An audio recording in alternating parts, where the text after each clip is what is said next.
Située à la périphérie du parc naturel régional du Massif des Bauges, en Savoie, la carrière de Cuzy exploite depuis 3 décennies un gisement d'éboulis calcaires.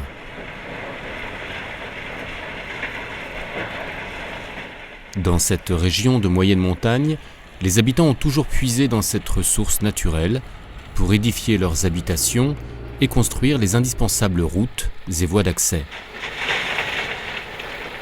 Aujourd'hui encore, les produits extraits de la carrière de Cuzy sont destinés aux professionnels et aux particuliers.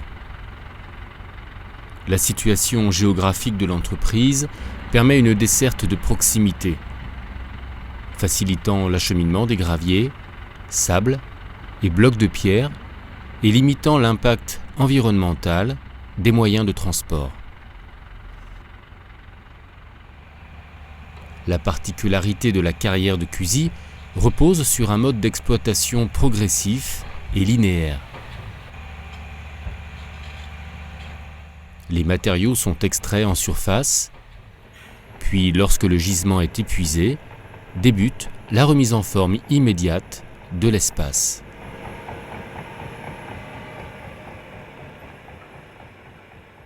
On peut voir une zone qui a été revégétalisée et qui a été exploitée il y a environ 2 ans.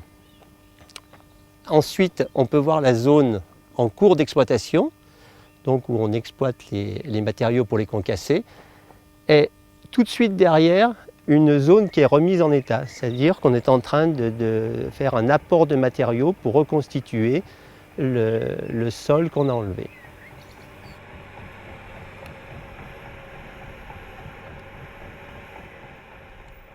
Il y a 10 ans, cette surface que nous survolons était encore en exploitation.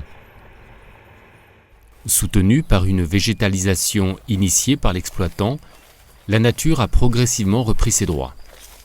Donc voilà les différentes plantations qu'on a fait pour revégétaliser, reboiser ce secteur.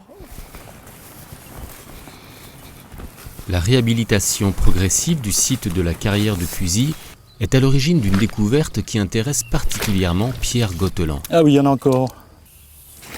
Ce naturaliste, passionné par les espèces rares, se rend régulièrement sur le site pour y observer un petit animal qui fait l'objet de toutes ses attentions. Alors là, il se met en pose typique de lordose, donc il retourne ses pattes pour montrer la couleur jaune. Ça indique au prédateur qu'il n'est pas comestible. Le sonneur à ventre jaune est un crapaud, inscrit en France sur la liste des espèces protégées. Depuis qu'il est apparu sur le site de la carrière, des aménagements tels que ces petites mares ont été réalisés par l'exploitant pour préserver son développement. Voilà la mare 10A. Cette mare est complètement artificielle. Elle a été créée pour que le sonneur puisse se développer et vivre paisiblement.